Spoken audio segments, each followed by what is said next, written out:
Deep tech మీద చంద్రబాబు గారు తీవ్రంగా అధ్యయనం చేయబోతున్నారు. ప్రధానంగా 2 రంగాల మీద ఈ డీప్ టెక్ని చంద్రబాబు గారు ప్రయోగించబోతున్నారు అంటూ ఒక వార్త ఇప్పుడు సోషల్ మీడియాలో చక్కర్లు కొడుతున్న నేపథ్యంలో ఏ రంగాల మీద ఈ డీప్ టెక్ని చంద్రబాబు గారు ప్రయోగించబోతున్నారు అనేది మనం విశ్లేషణ చేసుకునేటువంటి ప్రయత్నం చేద్దాం. ప్రస్తుతం మనతో పాటు ఉన్నారు ప్రముఖ రాజకీయ విశ్లేషకులు, ప్రముఖ సీనియర్ జర్నలిస్ట్ సిఎస్ రావు గారు. సార్తో మాట్లాడదాం. సార్ నమస్తే. సార్ నమస్తే. సార్, ఈ అంశం మీద మీ విశ్లేషణ ఏంటి సార్? కేంద్ర ప్రభుత్వం కొన్ని పథకాలను అమలు చేస్తూ ఉంటుంది. వాటిల్లో ఒకటి ఈ డీప్ టెక్కి సంబంధించినటువంటి రిలేటెడ్ పథకం. దాన్ని అందిపుచ్చుకుంటే కనుక నిధులు కూడా వచ్చే అవకాశం ఉంది.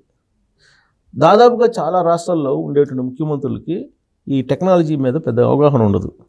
బట్ చంద్రబాబు నాయుడు గారు ఈ అవకాశాన్ని అందిపుచ్చుకోవడానికి ఆయన ప్రయత్నం చేస్తున్నారు. అది కనుక కేంద్ర ప్రభుత్వం అమలు చేసే పథకానికి ఫిట్ అయ్యేలాగా రాష్ట్రంలో చేయగలిగితే 2200 కోట్లు వస్తాయని చెప్పి అంచనా వేస్తున్నారు రాష్ట్ర ప్రభుత్వానికి. అంటే పథకాలు, కేంద్ర ప్రభుత్వాలు అమలు చేసిన పథకాలని గ్రౌండ్ లెవెల్లో ఆయా రాష్ట్రాలు ఇంప్లిమెంట్ చేయగలిగితేనే నిధులు తీసుకురాగలరు, అదర్వైజ్ తీసుకురాలేరు. ఇప్పటికీ కూడా చాలా రాష్ట్రాలు కేంద్ర ప్రభుత్వానికి సంబంధించినటువంటి పథకాలు అమలు చేయలేక ఆ ఫండ్స్ ఏదైతే ఉండే ఆ ఫండ్స్ని మురగబెట్టుకున్నటువంటి వాళ్ళు ఉన్నారు.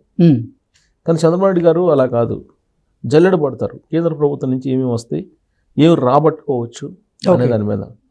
ఇప్పుడు ఈ డీప్ టెక్కి సంబంధించి దేశవ్యాప్తంగా కూడా ఇది అమలు చేయాలి అనేటువంటిది ఆలోచిస్తుంది కేంద్ర ప్రభుత్వం. ప్రధానంగా ఏ రంగాల మీద అంటే విద్యా, వైద్యం, ఈ రెండింటి మీద అమలు చేయాలి అనేటువంటి ప్రయోగం వాళ్ళు ఆలోచన చేస్తున్నారు. వాళ్ళ ఆలోచన కంటే ముందు రాష్ట్రంలో 5-6 తారీఖుల్లో విశాఖపట్నం కేంద్రంగా చేసుకుని చంద్రబాబు నాయుడు గారు విద్యా, వైద్యంలో ఈ డీప్ టెక్ని ఎలా ఇంప్లిమెంట్ చేయాలి అనే దాని మీద ఆయన పైలట్ ప్రాజెక్ట్కి అంకురార్పణ చేయబోతున్నారు. ఓకే. ఎలా అంటే డీప్ టెక్ అంటే ఏంటి?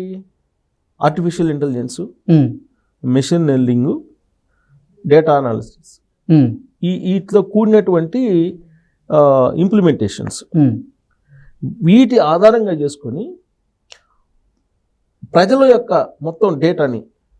డేటా మొత్తాన్ని ఒక చోటకి తీసుకొచ్చి దాన్ని కనుక ఒక యాప్లోనో లేదంటే ఒక చోట చేరిస్తే కనుక రాబోయేటువంటి రోజుల్లో జస్ట్ ఒక క్లిక్ తోటి నీకు ఆరోగ్యం పలానా వాళ్ళది ఎలా ఉంది అనేది చెప్పేయచ్చు. అలాగే విద్యకు సంబంధించిన అసెస్మెంట్ ఆల్రెడీ ఇప్పుడు జరుగుతుంది. అసెస్మెంట్ ఇది డీప్ టెక్ ద్వారానే ఇది సాధ్యం అనేది ఆయన ఆలోచన. ఓకే. ఎక్కడ దాకా చంద్రబాబు నాయుడు గారు ఒక రింగ్ పెట్టుకున్నారు ఈ మధ్య. మనం అబ్జర్వ్ చేస్తే ఎలక్షన్ ముందు నుంచి ఉంది ఆ రింగ్. ఆ రింగ్ మీకు ఈ చేతికి ఉంటుంది, ఆయన ఎడం చేతికి అనుకుంటుంది. ఎడం చేతికి ఇటు సైడ్ చూపుడు వేలుకు ఉంటుంది. అది చాలా మంది ఏమనుకుంటారంటే ఎడం చేతి చూపుడు వేలుకున్నటువంటి దాన్ని అది ఆస్ట్రాలజీకి సంబంధించినటువంటి రింగ్ అనుకుంటారు. దాంట్లో ఏదో స్టోన్ ఉంటుంది, అది గ్రహ గమనానికి సంబంధించినటువంటిది అనుకుంటారు సహజంగా, ఎందుకంటే మనకు తెలిసింది అదే కాబట్టి. కానీ చంద్రబాబు నాయుడు గారు చెప్తుంది, దానికి సంబంధించి వివరణ కూడా ఇచ్చారు, ప్రెస్ మీట్లో కూడా ఇచ్చారు, మనకి వేదికల మీద కూడా చెప్పారు. ఆయన ఆరోగ్యానికి సంబంధించి మొత్తం అలర్ట్ చేసేది చిప్ ఉంటుంది దాంట్లో. ఓకే. అది ఆ రింగ్లో ఉంటుంది, ఆ రింగ్లో అమర్చి ఉంటారు. ఆ రింగ్లో అమర్చి ఉంటే ఆయనకు సంబంధించినటువంటి ఆరోగ్యానికి సంబంధించి బీపీ, షుగరు లేదంటే ఇతరత్ర ఏమైనా అబ్నార్మల్గా ఉంటే కనుక అలర్ట్ చేస్తుంది అంట. అలర్ట్ చేసేటువంటి సిస్టమ్ దాంట్లో ఉంది. అదే డీప్ టెక్లో ఒక భాగం అది. దాన్నే డీప్ టెక్ అంటానికి లేదు, కానీ దాంట్లో ఒక భాగం అది. డీప్ టెక్లో ఒక భాగం అది. సో చంద్రబాబు నాయుడు గారు అప్పుడే ఇంప్లిమెంట్ చేశారు. ఇప్పుడు ఇది ప్రజలందరికీ కూడా పరిచయం చేయడానికి ఆయన ప్రయత్నం చేస్తున్నారు. రాబోయేటువంటి రోజుల్లో విద్యా, వైద్యం అనేది మరొక లెవెల్కి తీసుకెళ్ళిపోవాలి దాన్ని. అదర్వైజ్ ప్రపంచంతో పోటీ పడాలంటే కనుక మీరు డీప్ టెక్ని ఉపయోగించి ప్రధానమైన రంగాలు విద్యా, వైద్యమే కదా. ఈ విద్యా, వైద్యం కనుక బాగుంటే మిగతా అన్ని రంగాలు బాగున్నట్టే లెక్క. ఆరోగ్యమే మహాభాగ్యం అన్నారు పెద్దలు. విద్య లేనివాడు ఇంత పశువు అన్నాడు పెద్దలు, అంతే కదా. కాబట్టి విద్య లేనివాడు ఇంత పశువు అంటే విద్య నేర్చుకోవాలి.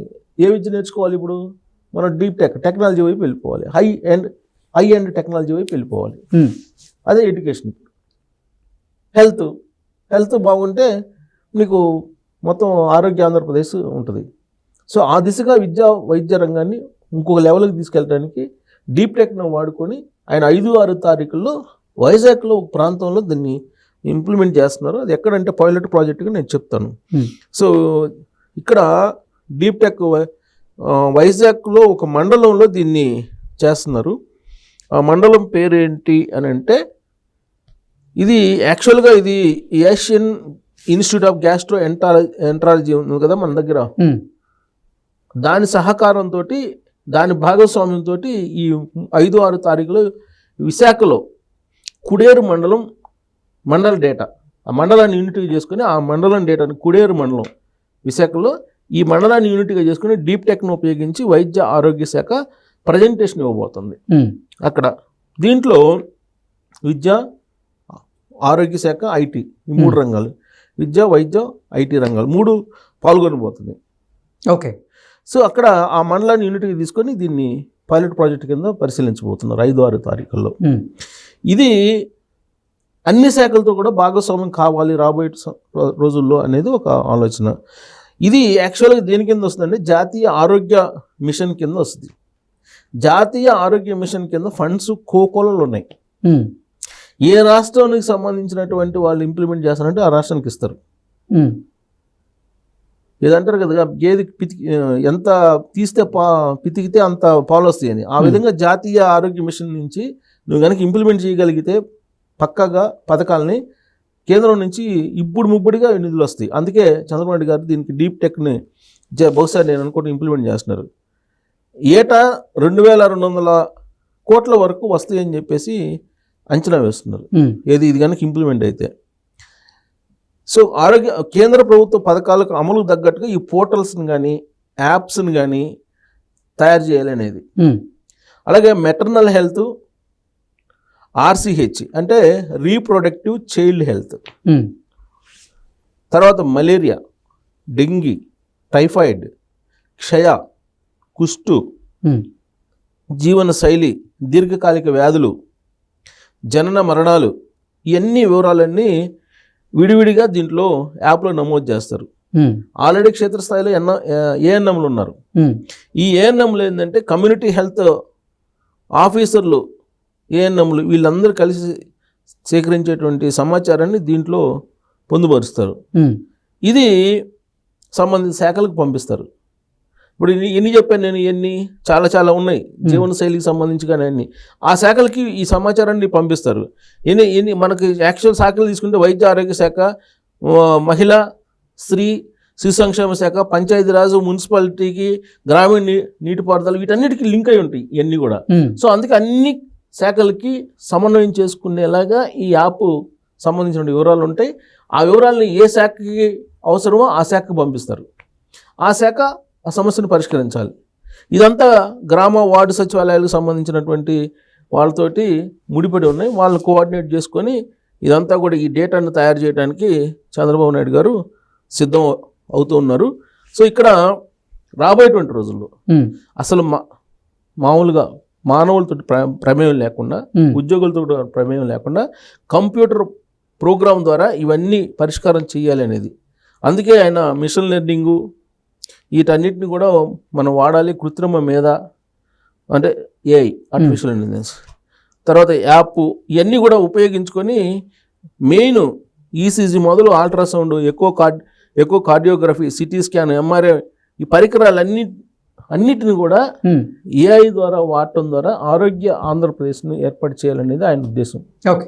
అందుకే పైలట్ ప్రాజెక్ట్ కింద వైజాగ్లో ఆయన డీప్ టెక్ను ఉపయోగించి ఈ ప్రయోగం చేస్తున్నారు. ఫండింగ్ కూడా ఎక్కువగా వచ్చే అవకాశం ఉంది ఆంధ్రప్రదేశ్కి రాబోయేటువంటి రోజులు ఈ పైలట్ ప్రాజెక్ట్ కనుక సక్సెస్ అయితే. Okay sir, thank you so much. Thank you.